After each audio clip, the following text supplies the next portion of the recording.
ഹരിയാനയിലെ പാട്നയിലെ പട്ടിക്കല്യാണ എന്ന് പറയുന്ന ഒരു വില്ലേജിലായിരുന്നു 35 വയസ്സുള്ള രവി എന്ന് പറയുന്ന ഒരാൾ താമസിച്ചിരുന്നത്.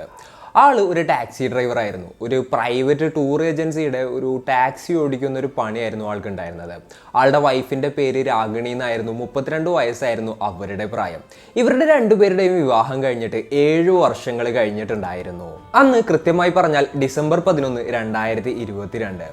അപ്പോൾ ഈ ഒരു ഗ്രാമത്തിൻ്റെ വേറെ ഒരു അറ്റത്താണ് ഇയാളുടെ ചേട്ടൻ താമസിക്കുന്നത്. ആളുടെ ചേട്ടൻ്റെ കൂടെയായിരുന്നു ആളുടെ അമ്മയും താമസിച്ചിരുന്നത്. അപ്പോൾ ഒരു ഈവനിങ് ടൈമിൽ ആ ഒരു വീട്ടിലോട്ട് അന്നേ ദിവസം ഇയാൾ പോവുകയാണ്. അതിനുശേഷം അവരോട് ഒരു കാര്യം കൂടെ പറഞ്ഞു. ഞാൻ പുതിയതായിട്ട് ഒരു കാറ് വാങ്ങാൻ പോവുകയാണ്. എത്ര നാളെന്ന് വെച്ചിട്ടാണ് വേറൊരാളുടെ കാറും കാര്യങ്ങളൊക്കെ ഓടിക്കുക. ഇപ്പം എന്തായാലും സ്വന്തമായിട്ടൊരു കാറ് വാങ്ങാനായിട്ട് പോവുകയാണ്. നാളെയാണ് ഈ കാറിൻ്റെ പൂജയും കാര്യങ്ങളൊക്കെ. അപ്പം നിങ്ങൾ രണ്ടുപേരും എൻ്റെ വീട്ടിലോട്ട് വരണം തുടങ്ങിയിട്ടുള്ള കാര്യങ്ങൾ പറയാനായിരുന്നു ഈ രവി അങ്ങോട്ട് ചെന്നത്. അങ്ങനെ അവിടെ എത്തി കാര്യങ്ങളെല്ലാം തന്നെ പറഞ്ഞു. അവിടെ ഇരുന്ന് ഭക്ഷണമൊക്കെ കഴിച്ചു. അതിനുശേഷം ആള് അവിടെ നിന്ന് പുറത്തോട്ട് ഇറങ്ങി പോവുകയാണ് ഉണ്ടായത്. അതിനുശേഷം രവിയെ അവർ പിന്നീട് കണ്ടിട്ടില്ല.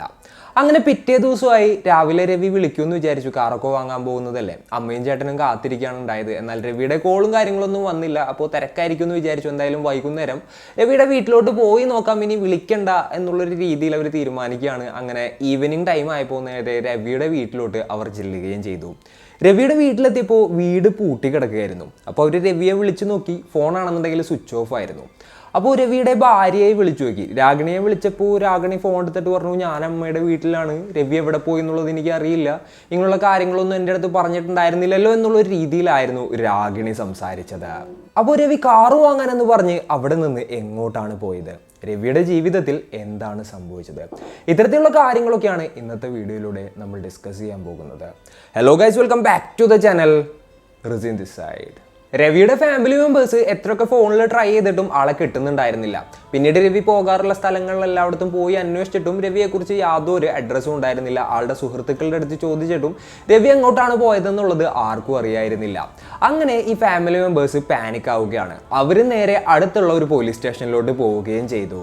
സമൽഖാൻ നഗർ പോലീസ് സ്റ്റേഷനിലോട്ടാണ് അവർ പോയത്. അവിടെ ചെന്ന് കയറ്റി ഇതേപോലെ തന്നെയുള്ള ഒരു കംപ്ലൈൻറ്റ് കൊടുത്തു. അങ്ങനെ പോലീസ് ടീം ആ ഒരു ഗ്രാമത്തിലെത്തിയിട്ട് അന്വേഷണം തുടങ്ങുകയാണ്. അവർ അന്വേഷിച്ചിട്ടും ഈ ഒരു രവിയെ കുറിച്ചിട്ടുള്ള യാതൊരു അഡ്രസ്സും അവർക്ക് കണ്ടെത്താനായിട്ട് സാധിച്ചില്ല. ഇയാൾ അന്നേ ദിവസം എങ്ങോട്ടാണ് പോയതെന്നുള്ളതിനെ കുറിച്ചിട്ട് യാതൊരു ക്ലൂവും പോലീസിന് കണ്ടെത്താനായില്ല. അങ്ങനെ പോലീസുകാർ രവിയുടെ ഫോൺ ഡീറ്റെയിൽസ് എടുക്കുകയാണ്.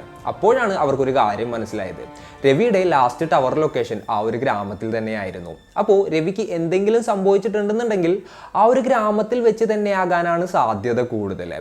അപ്പോൾ അതിനുശേഷം പോലീസുകാരെന്താ ചെയ്തതെന്ന് വെച്ച് കഴിഞ്ഞിട്ടുണ്ടെങ്കിൽ രവിയുടെ സുഹൃത്തുക്കളെയും അതുപോലെ തന്നെ റിലേറ്റീവ്സിനെയും ബാക്കിയുള്ള ആളുകളെയൊക്കെ ഇങ്ങനെ രഹസ്യമായിട്ട് ചോദ്യം ചെയ്യുകയാണ്. അപ്പോൾ അവർക്ക് ഒരു കാര്യം മനസ്സിലായി. സംഭവം എന്തായിരുന്നു എന്ന് വെച്ച് കഴിഞ്ഞിട്ടുണ്ടെങ്കിൽ ഗ്രാമമുഖ്യനായിട്ടുള്ള മുകേഷിൻ്റെ അനിയനുണ്ട്, പർവീൺ എന്നാണ് ആളുടെ പേര്. അപ്പോൾ ആളും ഈ ഒരു രവിയുടെ ഭാര്യയായിട്ടുള്ള രാഗിണിയും തമ്മിൽ ചെറിയ രീതിയിലുള്ള അവിഹിത ബന്ധവും കാര്യങ്ങളും ഉണ്ട് എന്നുള്ള രീതിയിലുള്ള ഒരു സംസാരമായിരുന്നു ഉണ്ടായിരുന്നത്. അപ്പോൾ ഒരുപാടധികം ആളുകൾ ഈ ഒരു സെയിം കൺസേണും കാര്യങ്ങളൊക്കെ പറഞ്ഞപ്പോൾ സ്വാഭാവികമായിട്ടും പോലീസുകാർ എന്താ പറയുക, ആളെ സംശയിക്കുകയാണ്. അപ്പോൾ അതിനുശേഷം ഗ്രാമമുഖ്യനായിട്ടുള്ള ഈ ഒരു മുകേഷിനെ പോലീസുകാർ വിളിക്കുകയും ചെയ്തു. എന്നിട്ട് ഈ ഒരു കാര്യം പറഞ്ഞു. അതായത് നിങ്ങളുടെ അനിയനും അതുപോലെ തന്നെ ഈ നിങ്ങളുടെ ഗ്രാമത്തിൽ നിന്ന് കാണാതായ രവി എന്ന് പറയുന്ന ആളുടെ ഭാര്യയും തമ്മിൽ എന്തൊക്കെയോ ബന്ധമുണ്ട് എന്നുള്ള രീതിയിലുള്ള കംപ്ലൈൻറ്റും കാര്യങ്ങളും കിട്ടിയിട്ടുണ്ട്. അതുകൊണ്ട് നിങ്ങളുടെ അനിയൻ്റെ അടുത്ത് പോലീസ് സ്റ്റേഷനിൽ ഹാജരാകണം എന്നുള്ള രീതിയിലായിരുന്നു പോലീസുകാർ ഈ ഒരു ഗ്രാമമുഖ്യനെ വിളിച്ചു പറഞ്ഞത്. അങ്ങനെ ഈ ഒരു ഗ്രാമമുഖ്യൻ നേരിട്ട് പോലീസ് സ്റ്റേഷനിലോട്ട് പോവുകയാണ്. ആൾ ലോയറേയും കൊണ്ടിട്ടായിരുന്നു പോയിട്ടുണ്ടായിരുന്നത്. എന്നിട്ട് ആൾ പോലീസിനോടൊരു കാര്യം പറയുകയാണ്. എൻ്റെ അനിയനും രവിയുടെ തിരോധാനവും തമ്മിൽ യാതൊരു ബന്ധവുമില്ല എന്നുള്ള കാര്യമായിരുന്നു ആൾ പറഞ്ഞത്. അതുപോലെ തന്നെ പോലീസിന് നല്ല രീതിയിൽ പൊളിറ്റിക്കൽ പ്രഷറും കൂടെ ഈ ഒരു കേസിൽ വരികയാണ്. അപ്പോൾ പോലീസുകാർ ചിന്തിച്ചത് മറ്റൊരു തരത്തിലായിരുന്നു. അതായത് ആളുടെ അനിയന് യാതൊരു തരത്തിലും ഈ ഒരു കേസുമായിട്ട് ബന്ധമില്ല എന്നുണ്ടെങ്കിൽ ആൾ എന്തിനായിരിക്കാം അനിയനെ രക്ഷിക്കാനായിട്ട് ഇത്രത്തോളം ശ്രമിക്കുന്നത്? അപ്പോൾ ആ ഒരു കൺസേൺ പോലീസുകാരുടെ ഉള്ളിൽ ഉണ്ടാവുകയാണ്. അപ്പോൾ ആ ഒരു ആംഗിളിൽ തന്നെ പോലീസുകാർ ഈ ഒരു കേസ് അന്വേഷിക്കുകയും ചെയ്തു. അങ്ങനെ പോലീസുകാർ മുകേഷിനെ ചോദ്യം ചെയ്യുകയാണ്. മുകേഷിനെ നല്ല രീതിയിൽ ചോദ്യം ചെയ്തപ്പോൾ തൻ്റെ അനിയനും ഈ ഒരു കൊലപാതകത്തിൽ പങ്കുണ്ട് എന്നുള്ളൊരു കാര്യം അയാൾ വെളിപ്പെടുത്തുകയായിരുന്നു. അപ്പോൾ പർവീൺ എവിടെ എന്നുള്ളൊരു ചോദ്യത്തിന് ഞങ്ങളുടെ ഒരു ഫാം ഹൗസിലാണ് എന്നുള്ളൊരു കാര്യമായിരുന്നു ആൾ പറഞ്ഞത്. അങ്ങനെ പോലീസുകാർ ലൊക്കേഷനൊക്കെ ചോദിച്ചറിഞ്ഞ് നേരെ ആ ഒരു ഫാം ഹൗസിലോട്ട് പോവുകയായിരുന്നു. അതിനുശേഷം അവിടെ ഒളിച്ചിരുന്നിരുന്ന പർവീനെ പോലീസുകാർ പിടികൂടുകയും ചെയ്തു. അങ്ങനെ പോലീസുകാർ രവിയുടെ ബോഡി എവിടെയെന്ന് ഇയാളോട് ചോദിക്കുകയാണ്. അപ്പോൾ ഇയാൾ ഫാം ഹൗസിൻ്റെ ഒരു സ്റ്റോർ റൂമിലോട്ട് കൊണ്ടുപോവുകയാണ്. അപ്പോൾ അതിൻ്റെ ഫ്ലോറും കാര്യങ്ങളും പുതിയതായിട്ട് കോൺക്രീറ്റ് ചെയ്തതായിരുന്നു. അതിൻ്റെ അടിയിലുണ്ട് എന്നുള്ള രീതിയിലായിരുന്നു ആൾ മറുപടി പറഞ്ഞത്. അങ്ങനെ പോലീസുകാർ ഇത് പൊളിക്കാനുള്ള ആളുകളൊക്കെ വിളിച്ചു. അങ്ങനെ അവരൊക്കെ വന്നു. അതിനുശേഷം അവിടെ ഒരു കുഴി എടുക്കുകയാണ്. ഏകദേശം 5 അടി കുഴിച്ച് കഴിഞ്ഞപ്പോൾ ഒരു ബോഡി പോലീസിന് ലഭിക്കുകയും ചെയ്തു. അത് ആ രവിയുടെ ബോഡി തന്നെയായിരുന്നു. അങ്ങനെ പോലീസുകാർ ആ ഒരു ബോഡി റിക്കവർ ചെയ്തിട്ട് ഓട്ടോപ്സിക്ക് അയക്കുകയാണ്. ഇയാളെ കസ്റ്റഡിയിലെടുത്തിട്ട് നല്ല രീതിയിൽ ചോദ്യം ചെയ്യുകയും ചെയ്തു. എന്തിനാണിത് ചെയ്തത്, അതുപോലെ തന്നെ എന്താണ് മോട്ടീവ്, എങ്ങനെയാണ് ഇത് ചെയ്തത് തുടങ്ങിയിട്ടുള്ള എല്ലാ കാര്യങ്ങളും പോലീസുകാർ ഇയാളോട് ചോദിക്കുകയാണ്. അപ്പോഴാണ് വളരെ മ്ലേച്ഛമായ ഒരു കഥ പുറത്തോട്ട് വരുന്നത്. ഈ മുകേഷിൻ്റെയും പർവീൻ്റെയും കാര്യം നോക്കുകയാണെന്നുണ്ടെങ്കിൽ അവർക്ക് ആ ഒരു ഗ്രാമത്തിൽ ഒരുപാടധികം കൃഷിസ്ഥലങ്ങളൊക്കെ ഉണ്ട്. അതുപോലെ തന്നെ ഒരുപാടധികം പ്രോപ്പർട്ടികളൊക്കെ ഉണ്ട്. അപ്പോൾ ആളുടെ കൃഷിസ്ഥലത്തിൽ പണിയെടുക്കാൻ വന്ന ഒരു സ്ത്രീയായിരുന്നു ഈ രാഗിണി എന്ന് പറയുന്ന സ്ത്രീ. അപ്പോൾ രാഗിണിയെ കണ്ടപ്പോൾ പർവീണ് ആദ്യം തന്നെ ഒരു ആഗ്രഹം തോന്നുകയാണ്. എങ്ങനെയെങ്കിലും ആ ഒരു സ്ത്രീയെ പ്രാപിക്കണം എന്നുള്ളൊരു ആഗ്രഹം തോന്നുകയാണ്. അതുകൊണ്ട് തന്നെ ആ ഒരു സ്ത്രീയുടെ അടുത്ത് പോയി സംസാരിക്കാനായിട്ടൊക്കെ തുടങ്ങി. അപ്പോൾ മുതലാളി തൻ്റെ അടുത്ത് സംസാരിക്കുമ്പോൾ രാഗിണി നല്ല രീതിയിൽ സംസാരിക്കാനായിട്ട് തുടങ്ങി. പതിയെ പതിയെ അവർ തമ്മിലുള്ള മുതലാളി തൊഴിലാളി ബന്ധം ഉണ്ടല്ലോ, ആ ഒരു അകലം കുറഞ്ഞു വരികയാണ്. അതിനുശേഷം ഒരു സുഹൃത്തുക്കളാവുകയും വളരെ പെട്ടെന്ന് തന്നെ അതൊരു അവിഹിത ബന്ധത്തിലോട്ട് എത്തുകയും ചെയ്തു. ഈ പർവീൻ്റെ കാര്യം പറയാന്നുണ്ടെങ്കിൽ ആ ഒരു സമയത്തായിരുന്നു ഇയാളുടെ വിവാഹം കഴിഞ്ഞിട്ടുണ്ടായിരുന്നത്. തൻ്റെ ഭാര്യയേക്കാൾ ഇൻട്രസ്റ്റ് ആൾക്ക് ഒരു രാഗിണിയുടെ അടുത്തായിരുന്നു എന്നാണ് പറയുന്നത്. അപ്പോൾ ഈ ഒരു രവിയുടെ കാര്യം പറയാന്നുണ്ടെങ്കിൽ ആളുടെ ഒരു റൊട്ടീൻ എന്താണെന്ന് വെച്ച് കഴിഞ്ഞാൽ ആളൊരു ടാക്സി ഡ്രൈവർ ആയതുകൊണ്ട് തന്നെ രാവിലെ വീട്ടിൽ നിന്ന് പോവും. അതിനുശേഷം ഒരു രാത്രി 10 മണിയൊക്കെ ആവും വീട്ടിലോട്ട് വരുമ്പോൾ നല്ല രീതിയിൽ മദ്യപിച്ചിട്ടായിരിക്കും ആൾ വരിക. ആൾക്ക് എന്താ പറയുക, മദ്യപാനത്തിൻ്റെ നല്ല പ്രശ്നങ്ങളും കാര്യങ്ങളൊക്കെ ഉണ്ടായിരുന്നു. വീട്ടിൽ മദ്യപിച്ചു വന്നിട്ട് പ്രശ്നം ഉണ്ടാക്കാം. അതുപോലെ തന്നെ വീട്ടിൽ വലിയ കാര്യമായിട്ടൊന്നും കൊടുക്കില്ല. അങ്ങനത്തെ കുറേ ഇഷ്യൂസും കാര്യങ്ങളൊക്കെ ഉണ്ടായിരുന്നു. ഈ ഒരു റൊട്ടീൻ മനസ്സിലാക്കിയ പർവീൻ ഈ രവി ജോലിക്ക് പോയതിന് ശേഷം നേരെ രാഗിണിയുടെ വീട്ടിലോട്ട് പോകാനും അതിനുശേഷം രാഗിണിയുമായിട്ട് കിടക്ക പങ്കിടാനും തുടങ്ങി. അങ്ങനെ വലിയ പ്രശ്നങ്ങളൊന്നുമില്ലാതെ ഈ ഒരു ബന്ധം 3 മാസം ഇങ്ങനെ തുടർന്ന് പോവുകയാണ് ഉണ്ടായത്. എന്നാൽ ഒരു ദിവസം രവി എന്തോ ഒരു കാര്യത്തിന് ജോലിയൊക്കെ നേരത്തെ കഴിഞ്ഞ് നേരെ വീട്ടിലോട്ട് എത്തുകയാണ്. അപ്പോൾ അയാൾ കണ്ട കാഴ്ച എന്തായിരുന്നു എന്ന് വെച്ച് കഴിഞ്ഞിട്ടുണ്ടെങ്കിൽ തൻ്റെ ഭാര്യയും പർവീണും ഉടുതുണിയില്ലാതെ ലൈംഗിക ബന്ധത്തിൽ ഏർപ്പെടുന്നതായിരുന്നു. ഇത് കണ്ട് അയാൾ ആകെപ്പാടെ ക്ഷോഭിക്കുകയാണ്. അതിനുശേഷം തൻ്റെ ഭാര്യയെ അടിക്കുകയാണ്. അതേപോലെ തന്നെ പർവീണെ ഭീഷണിപ്പെടുത്തുകയും ചെയ്തു. നിന്റെ മാനം തന്നെ കളയുമെന്നും നിന്റെ ചേട്ടൻ്റെ സ്ഥാനം വരെ ഞാൻ തെറിപ്പിക്കും തുടങ്ങിയിട്ടുള്ള കാര്യങ്ങളായിരുന്നു ഈ ഒരു രവി പർവീൻ്റെ അടുത്ത് പറഞ്ഞത്. അതിനുശേഷം പർവീണെ എപ്പോൾ കാണുമ്പോഴും രവി കള്ളുപിടിച്ച് ചെന്ന് കയറി നിന്നെ ഞാൻ കൊന്നു കളയുള്ളൂ തുടങ്ങിയിട്ടുള്ള കാര്യങ്ങളൊക്കെ സ്ഥിരമായിട്ട് പറയുന്നുണ്ടായിരുന്നു. അങ്ങനെ ഇവർ തമ്മിലുള്ള ആ ഒരു ബന്ധം അങ്ങനെ വളരെ വഷളായിട്ട് ഇങ്ങനെ പോവുകയാണ്. അതിൻ്റെ ഇടയിലാണ് ഈ ഒരു പർവീൻ വേറൊരു പ്ലാൻ ഇടുന്നത്. ആൾക്കൊരു രവിയുടെ കുടി സ്വഭാവത്തിനെ കുറിച്ച് നല്ല രീതിയിൽ അറിയായിരുന്നു. അങ്ങനെ ഈ രവിയെ നൈസായിട്ട് കൺവിൻസ് ചെയ്തിട്ട് കുടിക്കാനായിട്ട് കൊണ്ടുപോവുകയാണ്.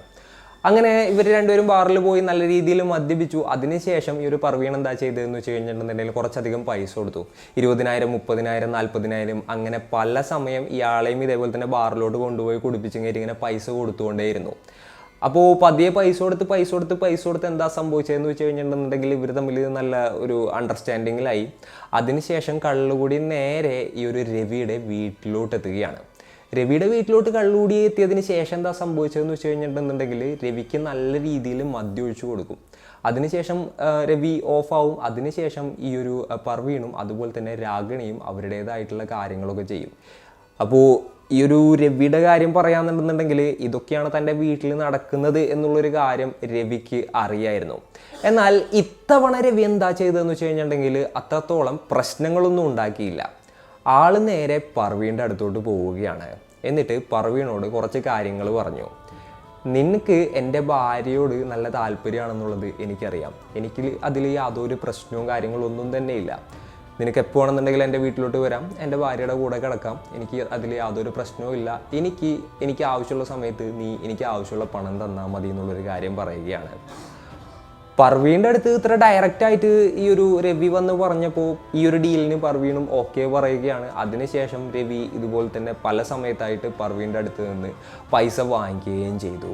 അതിനുശേഷം രവി ഉള്ളപ്പോഴും ഇല്ലാത്തപ്പോഴൊക്കെ ഈ ഒരു പർവീൺ ആളുടെ ആവശ്യാനുസരണം രവിയുടെ വീട്ടിൽ കയറി ഇറങ്ങാനായിട്ട് തുടങ്ങിയിട്ടുണ്ടായിരുന്നു. അങ്ങനെ ഈ ഒരു ബന്ധം ഏകദേശം 5 വർഷത്തോളം ഇങ്ങനെ തുടർന്ന് പോവുകയാണ്. ഈ രവിയുടെ അറിവോട് കൂടിയിട്ട് തന്നെ ഇത്തരത്തിലുള്ളൊരു ബന്ധം രാഗിണിയും പർവീണും ഇങ്ങനെ തുടർന്നു കൊണ്ട് പോവുകയാണ് ഉണ്ടായത്. അപ്പോൾ ലക്ഷക്കണക്കിന് രൂപ ഇതിൻ്റെ ഇടയിൽ ഇയാൾ വാങ്ങിയതായിട്ടാണ് കേട്ടോ പറയുന്നത്. അങ്ങനെ സമയം ഇങ്ങനെ കടന്നു പോവുകയാണ്. അതിൻ്റെ ഇടയിൽ ഈ രവിക്ക് വേറൊരു തോന്നൽ ഉണ്ടാവുകയാണ്. എത്ര കാലം എന്ന് വെച്ചിട്ടാണ് വേറൊരാളുടെ ടാക്സി ഇങ്ങനെ ഓടിച്ച് നടക്കുക, നമുക്കും സ്വന്തമായിട്ടൊരു കാറ് വേണ്ടെന്നുള്ളൊരു ചിന്ത ആളുടെ ഉള്ളിൽ വരികയാണ്. അപ്പോൾ ഒരു കാറ് വാങ്ങാനായിട്ട് ആൾ തീരുമാനിച്ചു. കാറ് വേണമെന്നുണ്ടെങ്കിൽ പണം വേണമല്ലോ. അപ്പോൾ പണം എവിടെ നിന്ന് ഒപ്പിക്കും എന്നുള്ളൊരു കാര്യം ആൾ ചിന്തിച്ചപ്പോൾ ഒബ്വിയസ്ലി ആളുടെ മൈൻഡിൽ ആദ്യം തന്നെ വന്നത് ഈ ഒരു പർവീൺ തന്നെയാണ്. അങ്ങനെ രവി പർവീണെ വിളിച്ചു, അതുപോലെ തന്നെ തൻ്റെ ഭാര്യയും വിളിച്ചു. രണ്ടുപേരെയും നിർത്തിക്കൊണ്ട് ഈ രവി ഒരു കാര്യം പറയുകയാണ്. എനിക്കൊരു കാറ് വാങ്ങണം, അതിന് 5 ലക്ഷം രൂപ നീ തരണം. ബാക്കിയുള്ള പൈസ നീ തരണ്ട, ഞാൻ പണിയെടുത്ത് എന്താണെന്ന് വെച്ച് കഴിഞ്ഞിട്ടുണ്ടെങ്കിൽ കാറിൻ്റെ അടവും കാര്യങ്ങളൊക്കെ വീട്ടിൽ കൊള്ളാമെന്ന് പറയുകയാണ്. എന്നാൽ പർവീൺ അതിന് സമ്മതിച്ചില്ല. എന്തൊക്കെ തന്നെയാണെന്നുണ്ടെങ്കിൽ 5 ലക്ഷം രൂപയൊന്നും എനിക്ക് തരാനായിട്ട് പറ്റില്ല, മാക്സ് ടു മാക്സ് ഒരു 1 ലക്ഷം രൂപ തരാനായിട്ട് പറ്റുള്ളൂ എന്ന് പറഞ്ഞു. എന്നാൽ ഇത് കേട്ടപ്പോൾ രവിക്ക് ദേഷ്യം വരികയാണ്. നീ എനിക്ക് പൈസ തന്നില്ല എന്നുണ്ടെങ്കിൽ നിന്റെ ജീവിതം നശിപ്പിക്കും, നീയും എൻ്റെ ഭാര്യയും തമ്മിലുള്ള ഈ ഒരു ബന്ധം ഞാൻ നാട്ടിൽ മുഴുവൻ പറയും, അതുപോലെ തന്നെ നിൻ്റെ ഭാര്യയുടെ അടുത്ത് പോയിട്ട് പറഞ്ഞ് നിങ്ങളുടെ ബന്ധം ഞാൻ കോളാക്കും, അങ്ങനെയുള്ള കാര്യങ്ങളൊക്കെ പറഞ്ഞ് ആളെ ഭീഷണിപ്പെടുത്തുകയാണ് ഉണ്ടായത്. അപ്പോൾ രാഗിണി അതിനുശേഷം ഈ ഒരു പർവീൻ്റെ അടുത്ത് എന്നിട്ട് പറഞ്ഞു 5 ലക്ഷം രൂപ എങ്ങനെയും കൊടുക്ക്, ഇല്ലാന്നുണ്ടെങ്കിൽ നീ ഒരു 3 ലക്ഷം രൂപ കൊടുക്ക്, 2 ലക്ഷം രൂപ ഞാൻ എൻ്റെ ഗോൾഡും കാര്യങ്ങളൊക്കെ പണയം വെച്ച് കയറ്റി തരാം, എന്നിട്ട് നീ കൊടുക്കുന്നത് പോലെ ആ ഒരു പൈസ കൊടുത്താൽ മതി എന്നുള്ളൊരു കാര്യം പറയുകയാണ്. എന്നാൽ പർവീൺ ആ ഒരു സമയത്ത് ചിന്തിച്ചുകൊണ്ടിരുന്നത് വേറെ ചില കാര്യങ്ങളായിരുന്നു. എത്ര കാലം എന്ന് വെച്ചിട്ടാണ് രവിയെ ഇങ്ങനെ തീറ്റിപ്പോറ്റുക, എത്ര കാലം എന്ന് വെച്ചിട്ടാണ് രവിക്ക് ഇങ്ങനെ പൈസ കൊടുത്തുകൊണ്ടിരിക്കുക. ഈ ഒരു സമയത്ത് ഈ കാറിൻ്റെ ആവശ്യം പറഞ്ഞ് ഈ കാശ് വാങ്ങി, അതിനുശേഷം വേറൊരു ആവശ്യം പറഞ്ഞ് ഇനിയും പൈസ വാങ്ങും. ഈ ഒരു സിറ്റുവേഷൻ തുടർന്നുകൊണ്ടേയിരിക്കും. ഇതിന് പൂർണ്ണമായിട്ടൊരു അന്ത്യം വേണമെന്നുണ്ടെങ്കിൽ, നമുക്ക് രണ്ടുപേർക്കും സന്തോഷമായിട്ട് സുഖമായിട്ട് ജീവിക്കണം എന്നുണ്ടെന്നുണ്ടെങ്കിൽ രവി ഇല്ലാതാകണമെന്നുള്ളൊരു കാര്യം ഈ ഒരു പർവീൺ രാഗിണീൻ്റെ അടുത്ത് പറയുകയാണ്. അപ്പോൾ രവിയെ കൊല്ലാം എന്നുള്ളൊരു കാര്യം ഇയാൾ പറഞ്ഞപ്പോൾ രാഗിണി അതിന് ഓക്കെ പറഞ്ഞു. രാഗിണി ഓക്കെ പറഞ്ഞപ്പോൾ ഇയാൾ രവിയെ കൊല്ലാൻ തന്നെ തീരുമാനിച്ചു. അങ്ങനെ ഇവർ വ്യക്തമായിട്ടുള്ളൊരു പ്ലാൻ ഇടുകയും ചെയ്തു. അങ്ങനെയാണ് പൈസ തരാമെന്ന് പറഞ്ഞ് ഡിസംബർ 11, 2022 ആള് ഈ രവിനെ വിളിപ്പിക്കുന്നത്. രാത്രി 8 മണിക്ക് തൻ്റെ ഫാം ഹൗസിലോട്ട് വരാനായിരുന്നു പറഞ്ഞിട്ടുണ്ടായിരുന്നത്.